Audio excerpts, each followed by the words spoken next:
All right, welcome to the Latest.com show. I'm Igor Daris, joining us from Canada. He's a Latest.com staff writer and a contributor at Issue Hawk. From Toronto, Eric Carrier. From Pittsburgh, he's a military vet and Latest.com senior political analyst, Josh Patton. And he's a 24-year veteran of the U.S. State Department and the author of We Meant Well. From New York, Peter Van Buren. Well, before we get to the State of the Union, just hours before Obama's speech last night, the Iranians captured 10 U.S. sailors. And those on the left are saying, well, you know, this all was resolved very quickly thanks to the Obama-Iran deal. Those on the right say, well, this shows that Iran is still an enemy because they held our sailors at gunpoint and used them to make propaganda videos. Josh, who's right? Actually, neither. What it is it's embarrassing to the U.S. Navy. This was a fuck up, and there's sort of no question about that.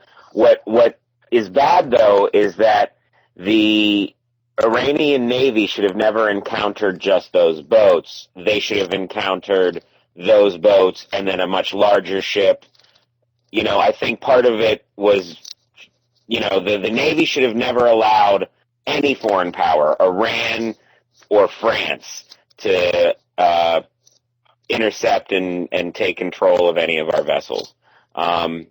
And I do think that, I mean, things like this have happened before. I remember, I think it was last year, it was a couple British guys got stuck in some Iranian waters, spent a day on the boat, and then were turned back over. So, I mean, this is just sort of, I mean, it's good for Iran in that it makes them look gracious, like, oh, we could have said they were spies or whatever, like we always did because we were crazy, but look, here you go, we're friendly now. So I think that it was a good PR win for Iran and a screw-up for the U.S. Navy. Well, Peter, to Josh's point, that they shouldn't have been there like that, do you buy the official story that they just drifted into Iranian waters?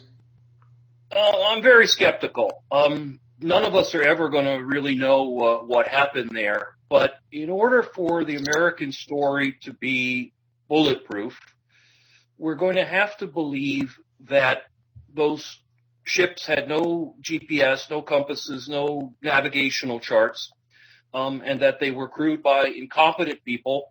We're also going to have to believe that the so-called mechanical difficulties that caused them to drift a mile into Iranian waters apparently happened to both boats simultaneously. We're also going to have to believe that drift, the Persian Gulf is not a particularly choppy set of water, that the boat's rudders were also disabled in some way, that they couldn't delay their float into the Iranian waters. We're also going to have to believe that they didn't send out distress signals, that the Navy didn't have another boat in the narrow confines of the Persian Gulf that could have gone over there, that there were no helicopters, there were no aircraft. I mean, there's an awful lot of stuff just that we have to believe is true. To what you're saying is when they were released, we're told they just got right back on the boats and left on the boats. Yeah. The other thing that was thrown out yesterday was they were being held overnight because it wouldn't be safe for them to drive the boats back in the dark. First of all, that makes no sense. I mean, if nothing else, the Navy would send somebody to put a flashlight in their face and drive them back. The other thing, and if you saw the video that's posted at Latest.com of the two ships, one of them is painted entirely flat black. One could wonder if that ship was designed to run in the dark, things like that. I'm going to guess, and it's really just pulling it out of the air, that this was an attempt to keep an eye on something there. This was near Farsi Island, where the Iranians have a naval base. It was either a force recon team that was sent out to take a look. It was a SEAL team that was sent out to take a look. Or it could have been a probe of the Iranian defenses to see what they were going to do. But to buy the story that this was all some wacky accident, run by McHale's Navy, there's too many questions to just take that, swallow it whole.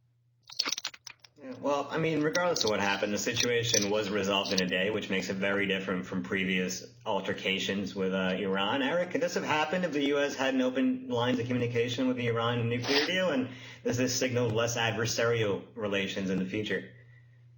Well, I was joking in our last week's episode that the U.S. make a switcheroo and suddenly start to buddy up with Iran. Maybe this is the start of something like that. I'm not saying overnight they're going to suddenly be friends, but the idea that Iran did a token of goodwill here and gave the Navy back without too much of a problem. I think that does show that maybe the relations are thawing a little bit and that there could be a switcheroo coming up. Switcheroo. Okay. Well, we did get the 10 Well, sailors back before quickly. Okay, go ahead, Josh. I just wanted to respond to what Peter said too. And while everything he said is entirely plausible and in fact slightly likely probable, one thing that I don't think gets stressed enough because people, have the attitude about the military that they do, and for the most part it's correct that it's a force of professionals doing the job they're told to do. But a fuck-up of this magnitude is not surprising to me as someone who served for 8 years in 2 foreign theaters.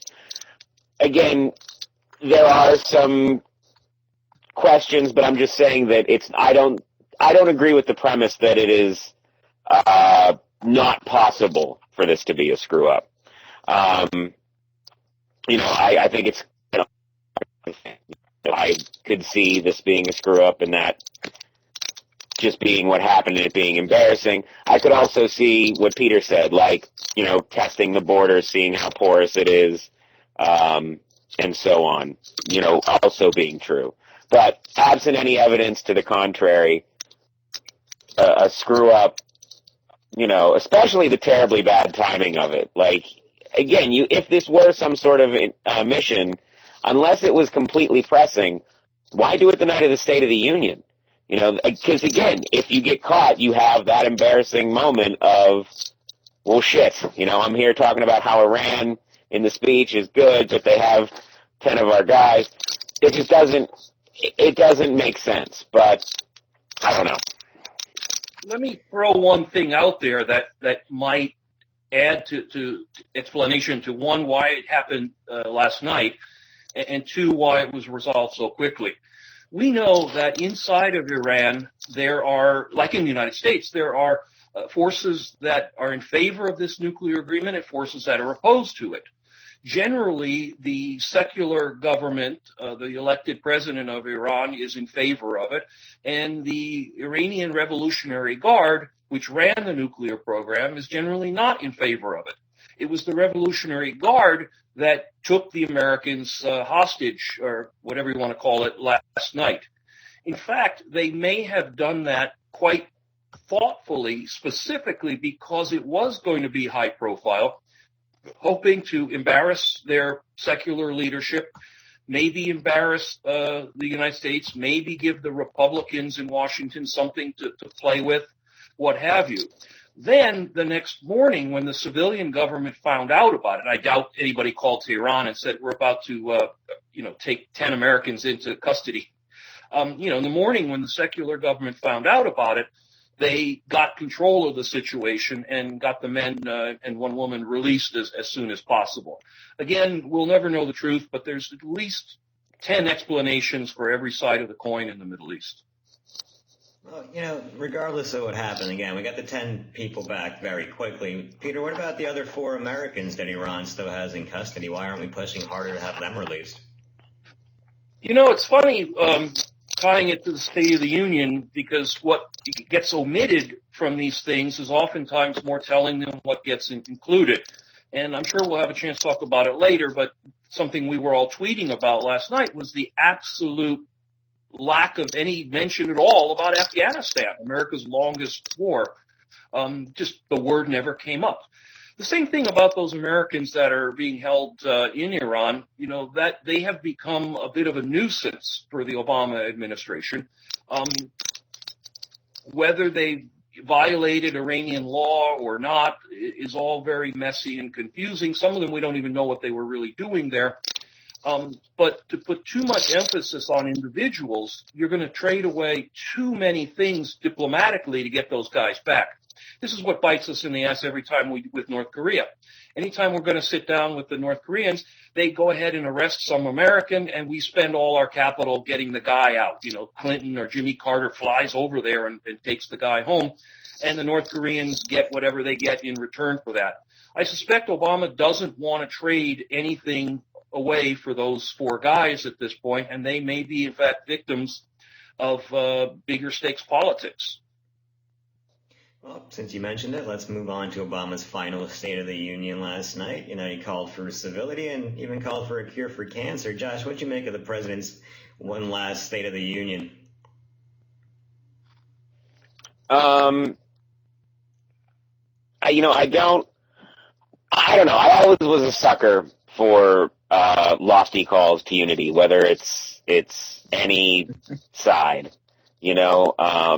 I did a story once about this Republican guy who sat down and gave a speech. His first speech in Congress was about fixing politics. So again, that's a message that I think to anyone who pays attention is appealing. What I do think is interesting is that it is still that it falls on deaf ears. That immediately there were people saying that it was divisive. Saying that. What was the thing that was really pissing people off last night? The climate change dig. I think when he talked about climate change, and then when he talked about Osama bin Laden, they didn't like that, and it's just interesting that I wonder if while the message may have been good, he's just become too controversial to ever deliver that, which is ironic considering that was his original sort of goal. He was going to be like, Black Lincoln coming into Washington and bringing a team of rivals together and fixing everything. And what we got was what we got. Eric, what would you have liked to have heard from Obama last night that we didn't? I'm not sure, actually. I think he touched on all the points as you would expect. I mean, he had it right down to his typical humor that he likes to throw in, joking about the Iowa caucuses coming up and how different candidates were eager to rush off for the campaign. I think he touched on the economy in a way, suggesting that it has grown since he's taken office. He touched on the war a little bit. I mean, there's always a few details on that, but maybe not as much as he should have, as we were mentioning before. I think overall, he hit the points correctly, but as Josh was saying, there's always going to be party lines, and no matter what he said, the Republicans are always going to find something bad in it, and the Democrats are always going to say it's not enough. And that's the issue, is that people are going to turn it into a divisive speech no matter what. Well, I mean, that's all very disingenuous. They all stood up and applauded when he called for an end to gerrymandering and for more civility. But who's responsible for all the gerrymandering? They have to, right? Because it's their leader giving the speech. But I mean, later on, they'll pick points out of it that they didn't like and say, "Oh, well, I don't think he went far enough on this." Just like the Republicans will say, "He went too far on this." There's always going to be critics that are going to pick it apart. Well, Peter, you mentioned Afghanistan. Is there anything else you would have liked to have heard from Obama in his one last address to the nation? I think overall I would have liked to have heard a lot more specifics. I mean, that would have been a hell of a speech in 2009. And parts of it sounded like some hell of a speeches we heard from him in the campaign in 2008. But after 7 years in office, I would have liked to have heard him say things a little more specific than, we need to close Guantanamo. Exactly whose job has that been for the last 7 years? Divisiveness, true, but he threw in enough snark about, especially Trump, as well as some of the Republican candidates and their penchant for carpet bombing, that he was sort of contradicting himself even as we went. There you go. Everyone just kind of disappeared on me, but I can still hear you. Same with you guys. Okay. Yeah. Yeah. So let me just carry on a little bit, and whenever you guys, there's Igor back. So I mean, the same thing. I don't recall him saying a whole lot about gun control. And yet he had made a featured speech about that, and this is an issue that plagues all Americans. We heard a lot of things about income inequality, but not a lot of specifics on that. Every president takes credit when the economy is good, and every president says it's not his fault when the economy is bad. Obama talked about the Great Recession as if it was some historical artifact, when in fact it was his administration that handled the giant bailouts of the Wall Street firms and didn't pursue the prosecutions because they were all too big to fail, et cetera, et cetera, et cetera.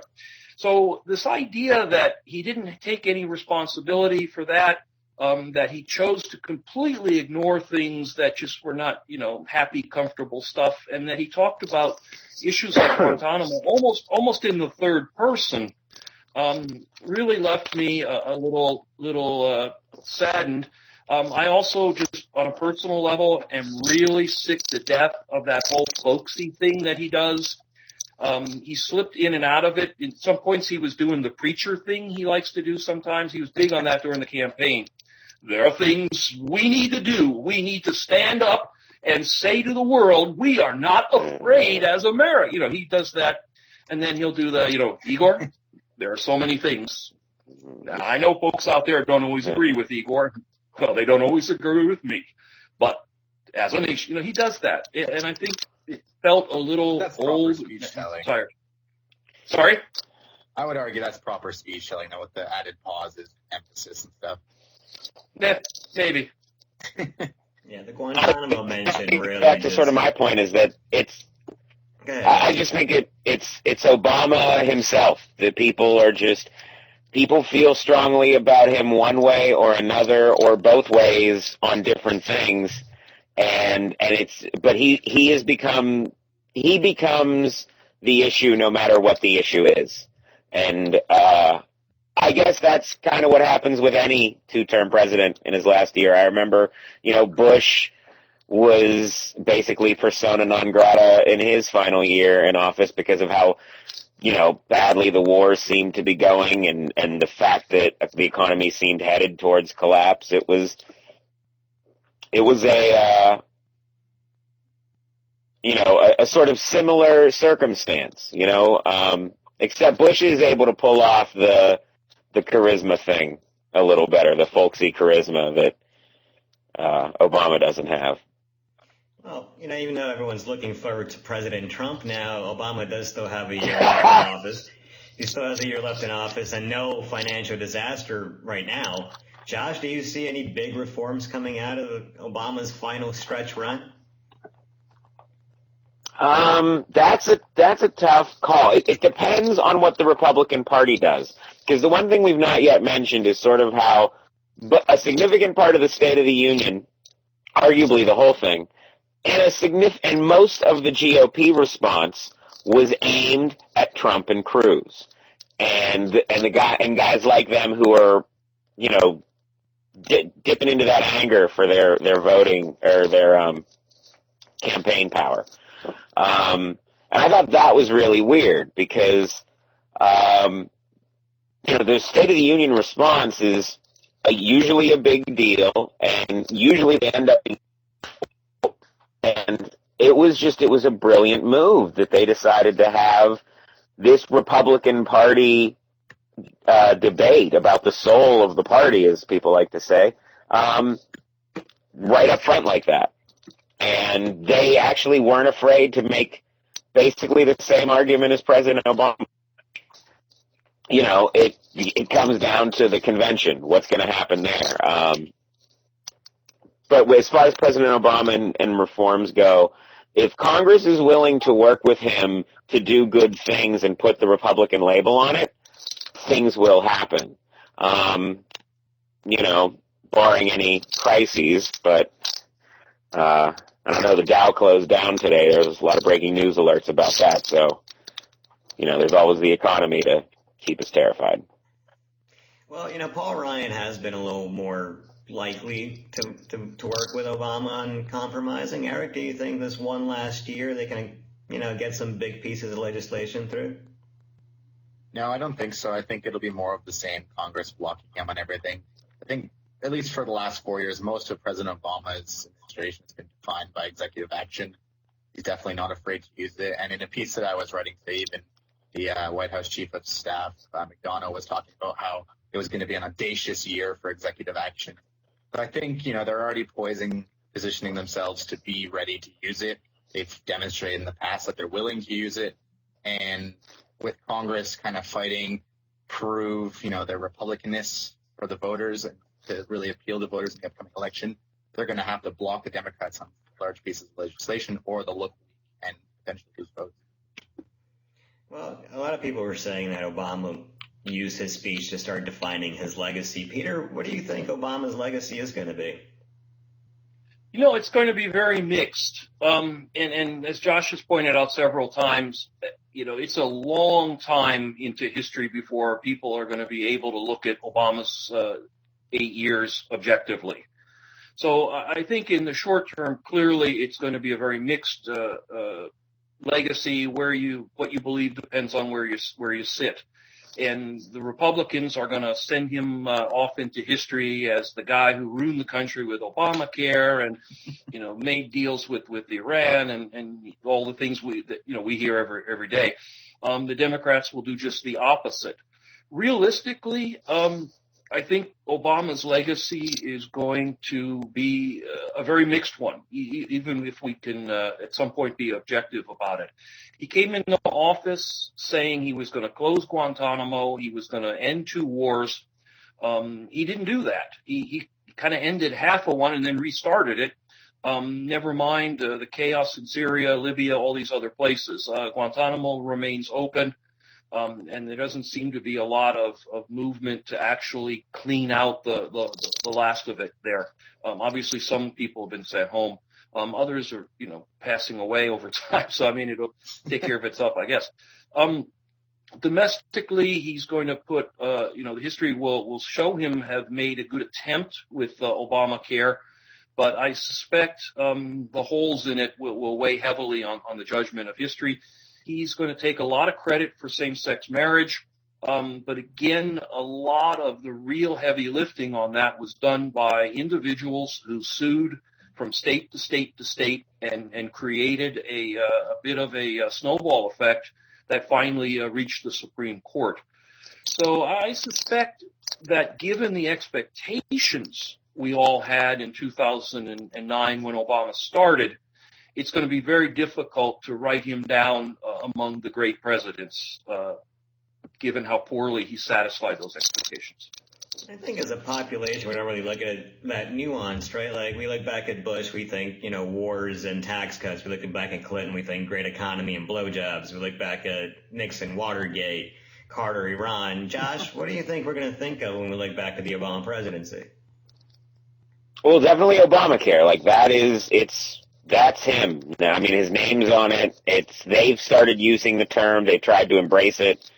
It's going to be that. But I think it will also sort of be the fact that, and again, not to belabor the point, but I think it'll be, he was sort of a touchstone for this hyper-partisanship that we're experiencing right now. And I think part of it, and I think it's a complex thing that creates it too, but in terms of just what he's done, I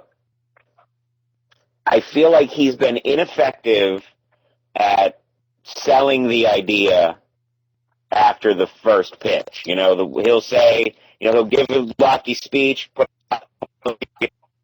America for the most part will be like, we'll see. And then when you think about how Obamacare was negotiated, they started from the places they should have conceded to, starting with the public option rather than saying we want to make it single payer, have Republicans say exactly socialize health care, and then go, all right, they have a point, single payer may be too much, we'll do this thing with a public option, and then Republicans, it's a win for everybody. And I don't know if that's just naivete or if it was inexperience, but by the time I think Obama learned to really play the game in terms of executive action, it was too late to fix what was broken with the executive legislative break. Well, back to Obama, back to the State of the Union yesterday. Most State of the Union responses end in disaster, whether it's Marco Rubio in the water or Bobby Jindal talking to America like they're all children. But Nikki Haley kind of stole the show last night and used her 10 minutes rebuttal to kind of criticize both Obama and Trump. I don't think I've ever seen, a person blast their own party in their party's State of the Union response. The Republicans are kind of turning on themselves now, but do you think it was wise for the GOP to slam Trump at the risk of alienating, not just Trump, Cruz as well, and, at the risk of alienating the half of their voters that support them, Eric? I'd argue it was a risky move, but I think it shows that there's a very strong fracture right now in the Republican Party between the crazy side of Cruz and Trump and then the more moderate candidates like Marco Rubio or Jeb Bush, who are, more close to the establishment brand. So I think by doing that, she's trying to point out that I think her exact quote, something like, don't listen to the loudest mouth, referring to Trump, because obviously all he ever does is blab on. But I don't know, it's interesting that she did that. I think maybe she's trying to push some sway towards Rubio and Bush. Whether it'll be effective or not, who knows? I don't think so, because based on what Trump has already said and the fact that he's stayed on top of the polls all this time shows that most voters don't actually care if he says controversial things. That water's already been tested. I think for Trump at this point, the only way he collapses is if he really chooses to. I think he'll just keep pushing forward and they'll denounce. I mean, the different political commentators like Ann Coulter, who I absolutely detest, came out and dismissed it. There's been other ones in media that, dismissing what Haley said. Some supporting it, but I think more dismissing. Well, dismissing is putting it lightly. Ann Coulter said that Trump should deport Nikki Haley. Deport her, yes. Josh, what did you make of her decision to go after her own party as well as the Democrats last night? Well, it was her decision. That's remarkable, and that's awesome. But I definitely think she did it with the blessing of Reince Priebus and the GOP National Committee, or the RNC, I mean, because and I think that wasn't a message to Republicans. That was a message to everyone else for the general election coming up. And I think that they're trying to establish that the nominee is not going to be Trump, because I really do think that once the votes start being cast and once we get past the anomaly states of Iowa, New Hampshire, and South Carolina, and I mean that they're anomalies in just by virtue of the fact that they've been first for so long. They are now the first states where voting happens, not states that are representative of the country as a whole.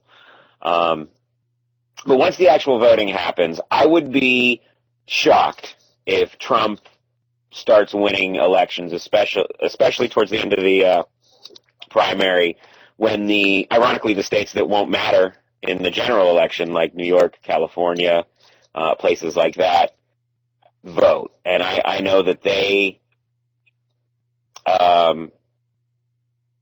that's where the establishment feels that their base is the strongest. So I don't think it'll come down to, Trump being the nominee, and I don't think the RNC does either. And I think that's why they were trying to say that, we are a party of rational, quiet thought and people who make stuff happen and do unpopular things. I thought it was really smart that Nikki Haley talked about Charleston and the Confederate flag, because issue that conservatives lost, but she delivered it like it was a victory. And that, I think, is it's what the RNC wants people to associate Republicanism with, not Trump or Cruz or the sideshow. Well, although the sideshow years. We've kind of seen this party cannibalization before, right? The Republican establishment trying to push back against the Tea Party during their rise, and then most of the establishment candidates that push back hardest got their asses handed to them, and we saw a Tea Party wave swing. Do you think that the establishment risks alienating those voters, and then they're going to pay for it when it's not just the presidential election? There's a lot of Republican seats up for grabs this coming election.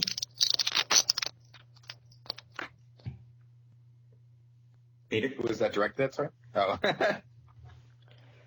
I'm sorry. Well, how much of that did you miss? Well, I think I'm sorry, I don't know if it was directed to me. I was listening to Josh work through his tuberculosis issue. Sorry, guys, I've been sick. And, but no, I think you raise valid points, and there's a lot of risk. I mean, Nikki Haley was not speaking against her own party per se. She was speaking against Donald Trump, who the mainstream Republican Party is absolutely, I think, terrified of. Between Trump and Cruz, who pretty much represent the same people, more or less, that's half the Republican electorate. Sure. I mean, the difference with Cruz, though, is he's not independently wealthy. And so the RNC has the money stick that they can use at some point to bring him into line. That whole Republican machine can be extended or withheld as necessary, and that's very critical for every candidate except Donald Trump, who's spending mostly his own money. And that's frightening. The other thing about Trump is, as everyone has been so far wrongly predicting, including me, I mean, the expectation is at some point he's going to implode. He's going to say something that's so far off the grid that he's going to crumble, that something will just happen that's so outrageous that people realize he's a clown and walk away from him. I mean, that's the GOP's real fear. I don't think it's implode anymore. I think it's more like we're waiting to see if people vote for him. Like, he's not going to implode because people are entertained. You know, he asked the question, are you not entertained? And we said, you're goddamn right we are. And so he's going to be around, but it's if he starts winning elections, that's when everyone is going to shit their pants, myself included. There's no question, because I mean he's too much of a loose cannon for the Republicans, especially, you know, he's going to be running against, you know, the human political robot, Hillary Clinton, who doesn't make mistakes, who doesn't make other than her entire life outside of the campaign. But I mean, the idea is she doesn't have gaffes. She doesn't say crazy things. She's always got her talking points. She's going to look very presidential. She's a pro. She's been running for president since 1980 or something. But I mean, the idea is that when it gets healthcare with Sanders. Yeah, I mean, when it gets down to Hillary on a stage next to Trump, he's going to look like drunk uncle. And she's going to look very presidential. And I think that scares the hell, as you said, out of the Republicans. And they need to kind of finish the Trump thing up before they have to nominate a candidate. And, you know, they have, 8 months to do that, something like that? If Clinton wins, I don't know, Sanders is gaining. Yeah, we'll talk about that in a second. But Nikki Haley, one of the reasons Nikki Haley was picked to do the response is because her name's been constantly floated out there as a potential vice presidential pick for whoever wins the nomination. Josh, who's going to pick her, though, when you look at the people that really have a chance at it? I think anyone who wants to be competitive, for some reason, Bernie Sanders does become the nominee, or Martin O'Malley. Let's not, throw him off the stage just yet. Down. Come on. All right, that was kind of me. I'm sorry. We need a time machine for that one. But again, if it's a man that is the nominee, then the VP field for Republicans is wide open. But if it's Hillary Clinton, they absolutely will have to nominate a woman as their VP. And Nikki, and so that's why I think, What other female candidates exist among the Republican pool? Are there any other prominent ones? Oh, I mean, Kathy Morris-Rogers. none that would want to be VP, I don't think. Yeah. I'm just trying to think off the top of my head. I mean, it would probably actually be one of those, like, maybe representative from a state out west, because especially if your establishment guy wins, Marco Rubio is, I think, the smart pick for, like, the establishment sort of choice. And I think he'd be a dangerous candidate, too. Like, Marco Rubio. But he's struggling to get votes. But I do think that they'll need someone to bolster up their Tea Party Freedom Caucus cred. And so it'll probably be, someone from basically another Palin. Just please no It'll be another Palin, but hopefully one who's better. They've got to have a way they've got to have a way to attack Hillary. If she can play you're saying that because I'm a woman, that's sexist, whatever. Every time a Republican male criticizes her, she's got a very powerful tool there. If they can get someone on the ticket, a woman, who can go after Hillary and be immune from that type of thing. That's a very powerful draw. I think Carly Fiorina was supposed to play something of that role, but she turned out to be a complete blithering idiot, and was of no real value. I'd go with Crank. I'd go with Crank, Peter, and have a little decorum. She's yeah, okay, all right. She's a lady. I like Crank. But Nikki Haley is smart. She's plays well on TV. She's mediagenic. She's handled some things in her state pretty well. I think she was running for vice president last night as much as anything, and she did a good job of it.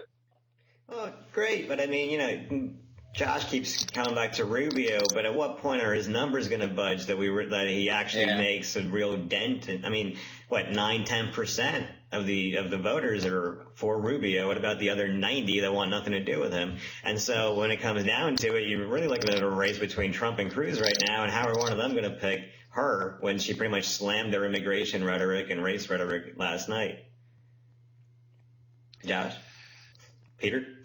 Okay, all right. I didn't know if that was directly made, but well, all right. So you're right about Rubio's numbers, but again, I do think that because one of the best things that I've noticed about sort of election data is that the stuff where they figure out what happened usually comes after the election, and we never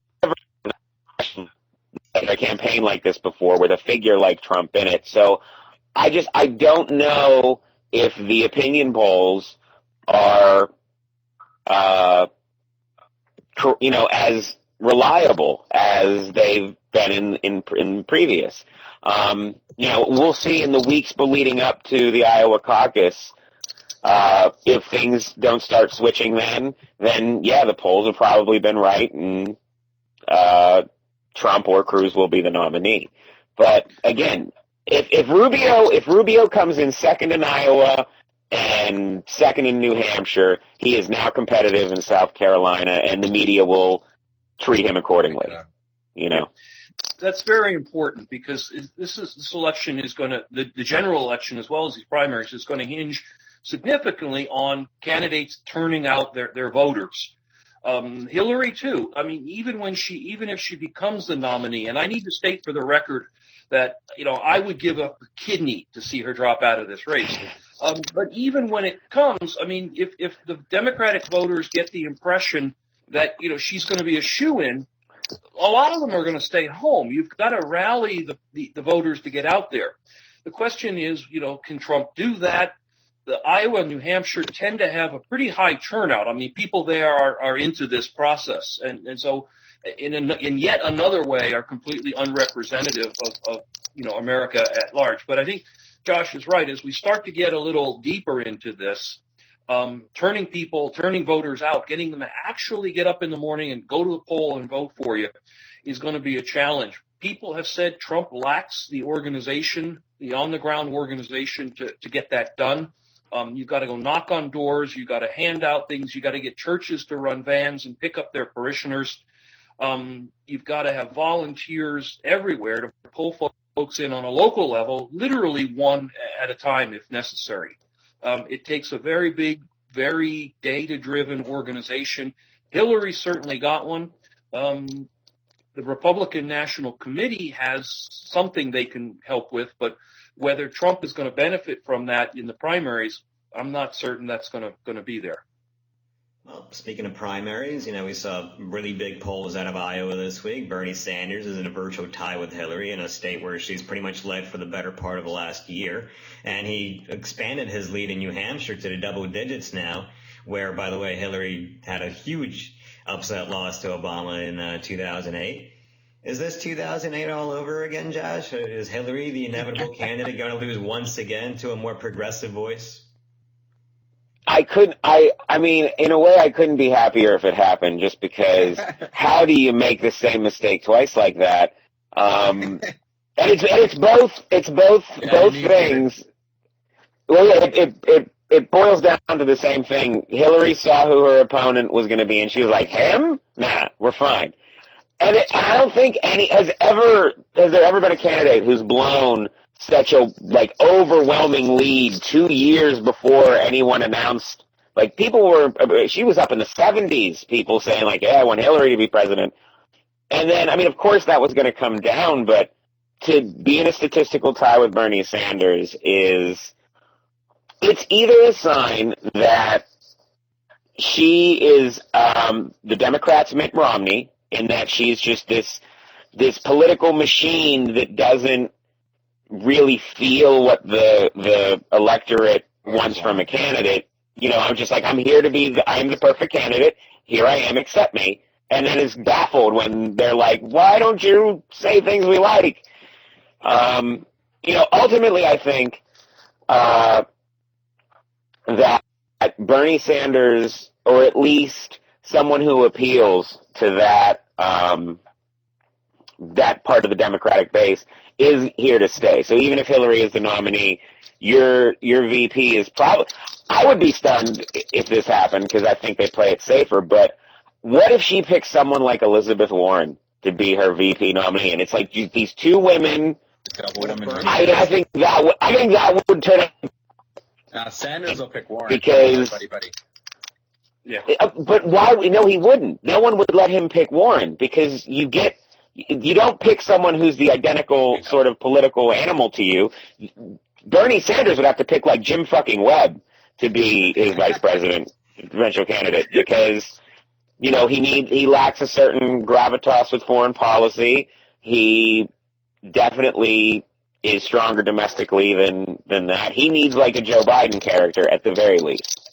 Well, I think he's proven that he's not really going to fall in line with the party already. And just to your point about Hillary Clinton being Mitt Romney, she is not. Mitt Romney wins nominations. But whoa, to the hoop, Igor. Take it to the hoop. It blew the headphone out of my ear. What we're seeing here is something that, again, we've talked about before. How limited, how shallow Hillary's support is. She's likely to be the nominee, and she may be the president, but she's not going to go in with the kind of support that is really necessary for her to be an effective governor, if you will, the way Obama had a shot at it in 2009. Her support is very weak. I mean, she has a lot of people support her because she has ladies plumbing downstairs. And that can easily be neutralized by bringing in a female vice presidential candidate. And that whole group who says, I want to be the one who votes for the first woman president, is partially, if not wholly, neutralized. She carries a huge amount of baggage with her, and it's unclear at what point that will or maybe not hit critical mass. But it's very rare to have it more than a few days go by without something else being raised. If it's not the Clinton Foundation, it's the email thing. To a certain part of the population, Benghazi is old news. But I think with the emails, it just keeps getting pushed into people's faces again. And Hillary's answers are becoming vaguer and less interesting every time. She also has been around forever. We joke that she's been running for president since the 80s, but in fact, she practically has. And I think Americans get a bit fatigued about that, particularly when she doesn't come across as a very warm person, a very personable person. She doesn't interact with people well.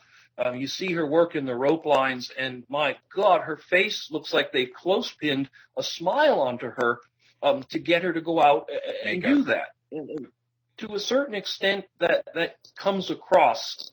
So if there was another viable Democratic candidate, people, I think, would do that. And I think that's what we're seeing with Bernie. Well, it's funny. It's not just women, because I think one of the reasons a lot of Democrats were supporting her is it was pretty much inevitable that she was going to be the nominee. So, they kind of blindly fell in line. And now it's changing because Bernie's legitimately it's not just Iowa and New Hampshire. He's been campaigning hard, by the way. She was up by in the 60s on him halfway through last year. And now it's cut down to, the low double digits. Also, it's ironic that Bernie, a 70-year-old man who also has been around forever, by the way, maybe not so publicly, is winning over voters under 45 by a 2-to-1 margin right now, and that speaks a lot to Josh's turnout point because Obama voters, most of whom were under 45, turned out, and Hillary's did not.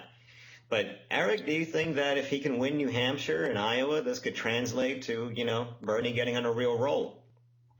Absolutely. His whole campaign is about momentum, the grassroots movement, appealing to the poor people in society, the people that need something. And he's been really pushing hard for that, and it's working. I mean, he's campaigning on the idea of free education. So he's already got the young students that are looking to get a tax break on that, or to not have to pay expensive tuition. He's campaigning that he wants to make healthcare more accessible in some form. Okay, that's great for people that are kind of having a gripe right now with Obamacare, which, love or hate it, isn't a perfect plan and definitely needs work. He's also, campaigning to fix income inequality. However you do that, I don't know, but we haven't really seen Bernie Sanders' official tax plan by any means. But, when you see Sanders or you hear him say something like this, you tend to believe him a lot more than when you hear it coming from Clinton. Because Sanders is actually genuine in what he's saying. He may not be able to accomplish half the shit he's saying, but he does truly believe in what he's saying. He's not just saying it to win votes over. And that's why I think he's a much more genuine candidate that Americans can get behind. I think a lot of it right now is just fear of picking the loser.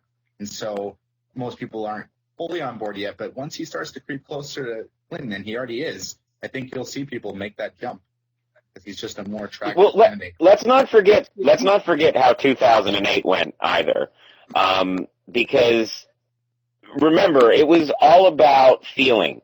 Because on a substance level, Obama and Hillary were identical, like in terms of policy. In fact, the only areas I can remember where President Obama sort of differed from her was her approach to Iraq, which I don't remember, and the fact that he did not support the mandate for the health care law, which we all saw get promptly flushed down the toilet when he was in office. Right. So the thing is if Bernie takes it to Hillary on substance, then he may or may not come out ahead. But he does. But Americans are really shallow, and Hillary almost knocked Obama out like 3 times. Remember with the Muslim picture with him in the outfit? Whew, that almost killed him. But he came out and made a dope speech, and everyone was like, "Oh, we got you, man. Salam alaikum." I don't know if Bernie would even engage like Obama did, and he would try to be like, "I trust the American voter to be, more mature than that," and then loses because they're not. That's all I'm saying. Let's pick up on that word engage that Josh used, because I think this is one of the things that's going to change. That would change very, very significantly if Bernie wins in New Hampshire and or in Iowa. And that is Hillary will have to start seriously engaging him. She has basically ignored him. What do we have on Sanders, though? What dirt does he have, really? Just socialist. Yeah, he's a socialist and whatever. But, I mean, the idea would be that Hillary up till now has ignored him. She has acted how you think people remember stuff, Eric. She's acted as if she's running unopposed. Basically, when you listen, even her debates, I mean, she doesn't even look at Sanders or with the other guy, Martin O'Malley, who will be selling you life insurance in about 3 months. But she doesn't even look at them. She doesn't mention them. She doesn't, when she campaigns, talk about my opponent or this or that. I mean, if Bernie kicks her butt in New Hampshire, she has to get involved in this. And when you put her frozen face and lame, talking points against somebody like Bernie, who is so real, she's going to look even more shallow and fake. And I think it's going to hurt her even more. On Clinton. There's so much dirt that Sanders can tap into, too. And he started using some of it, but there is a lot more he could use against her. But all the it's all already been used. That's sort of how. Sort of. I mean, yeah, the main arguments have already been exhausted, like Benghazi, all that stuff, or her ties to Wall Street. But there's always the things like the dishonesty you can easily expose. I sent you a thing, Igor, where I think, Clinton, she sent out the attack dogs now, her daughter and her husband, to go and fight for her. Oh, yeah. After the State of the Union, Bill Clinton. Oh, Chelsea was attacking him yesterday that Sanders wants to tear apart Obamacare. right? Yeah. And so she attacks him on Obamacare, saying Sanders wants to get rid of healthcare plans, blah, blah, blah. Well, I showed Igor this hilarious photo from 1993 where Hillary Clinton is thanking Bernie Sanders for fighting for healthcare. So, I mean, I don't know. It's like you can attack Sanders, but I mean, his track record is pretty genuine across the board. He's never shied away from the socialist label. I mean, he's not a full-blown communist by any means, but he's definitely passionate about universal healthcare, free education, things that are a lot more progressive in nature. But when you look at the rest of the world, for the most part, the first world, of course, most countries are heading in that direction. It's the United States that's really lagging. I mean, you look in Europe, I know Germany, they offer, I believe, free tuition for I don't know if it's state or province there, but the schools. In Canada, it's heavily subsidized. What would cost an American $30,000 or $40,000 a year is about $7,000 here for a university. We have the free healthcare. England has free healthcare. Why is the United States lacking on this? Why is the United States still struggling to get paternity leave worked out? Because a huge part of the American identity, or at least what we like to think of as the American identity and the American story, is that we get this stuff and it was hard. Like, yeah, you can go to Canada and get health care, but we had to fucking work at it. And it's stupid. I'm not saying that it isn't silly, but it's an uphill both ways story. And it's like, yeah, that was cool, and the frontier was being pushed in the 1800s, and we were expanding America, but now we're in the modern era, and we need to really think about how we want to go forward. Do we really want to be remembered? I'm just saying, though, in political context, that story isn't better than giving away giving the moochers all the free stuff. What Josh is saying, I think, is more generational, and I think that's why voters under 35 and even under 45 have really taken to Sanders. That's cold, Igor. But Peter, do you think that he can have the same kind of appeal to a general electorate as he has to younger liberals, or do you think? Are you calling on me in an ageist? No, I wasn't. Is this ageism? What does the Franklin Roosevelt vote think about that? Back in the day, we tied onions to our belt. We called them victory cabbages. I had my first flush toilet. Speaking as an older gentleman, the secret to American capitalism has been convincing poor people that it's against their best interest to stop being poor. And while we give tax subsidies to the rich and all this other stuff, it would be wrong to offer anything to the poor people. They've got to pick themselves up by their bootstraps. I mean, if you wanted to sum up the 99% question in a sentence, that kind of does it. I think under 35 people are hopefully a little more aware of this system, that the long con, if you will, and a little more, I hope, maybe globally, if you will, aware that there are other ways to do this than the way we do it in the United States. How many undergrads need to go into the world with, $100,000 or more in debt before they start to think? Yeah, and that work at Starbucks and try to figure out how to survive when there have to be other ways to do this. The same with healthcare, and I'm hoping that those folks will go out and vote the way they think, and not stay home or not give up and say, I get all these Democratic newsletter type things.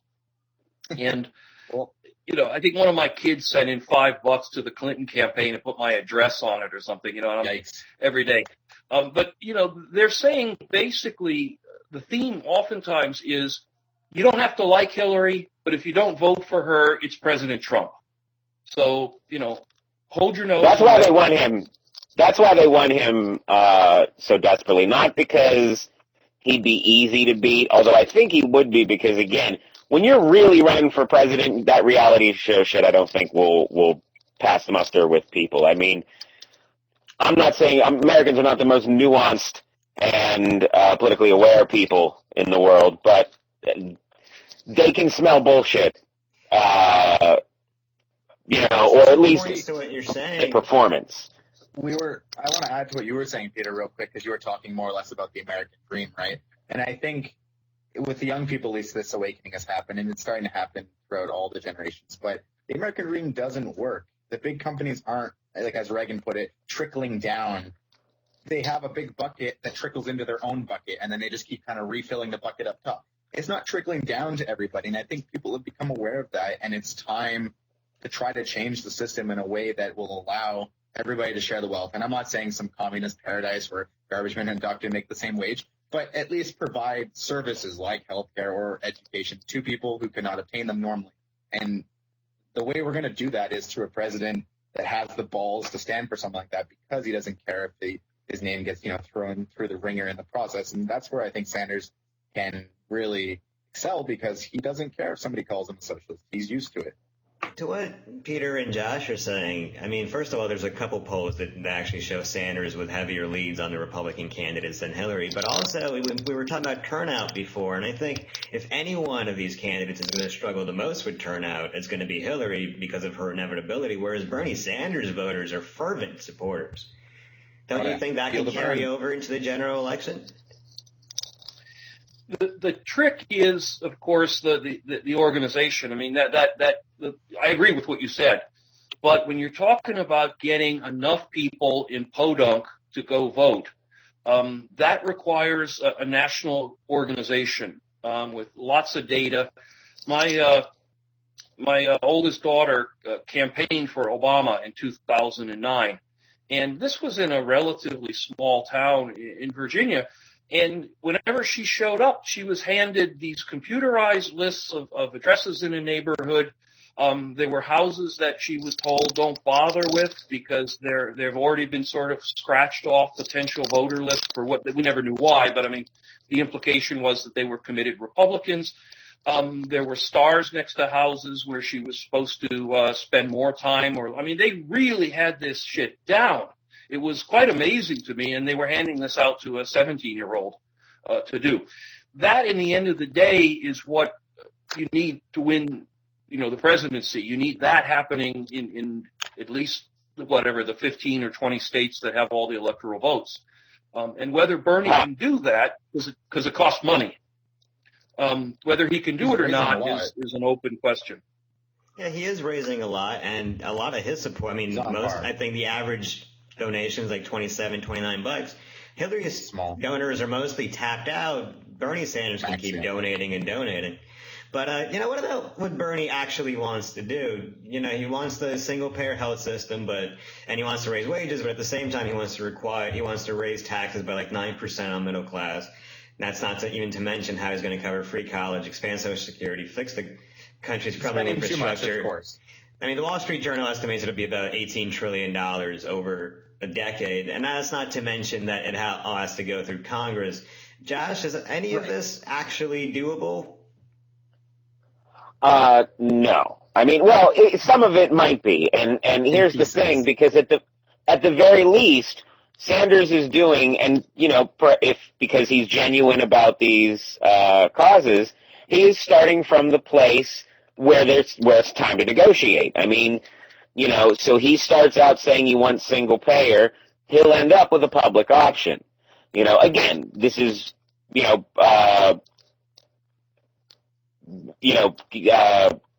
a million other things that could ruin that. But in terms of what he can do by starting, it gives them a middle to work towards. The one reason I think that the Obama administration has always failed is that it makes these rational, measured proposals that then get dickered down into uselessness. And at least with Sanders saying, I want free college for everybody, okay, how about Pell Grants for everybody? You know what I mean? And so expanding Pell Grants, loan forgiveness for national service, something like that, like those programs will come from that desire. That's arguably how politics should work, by the way.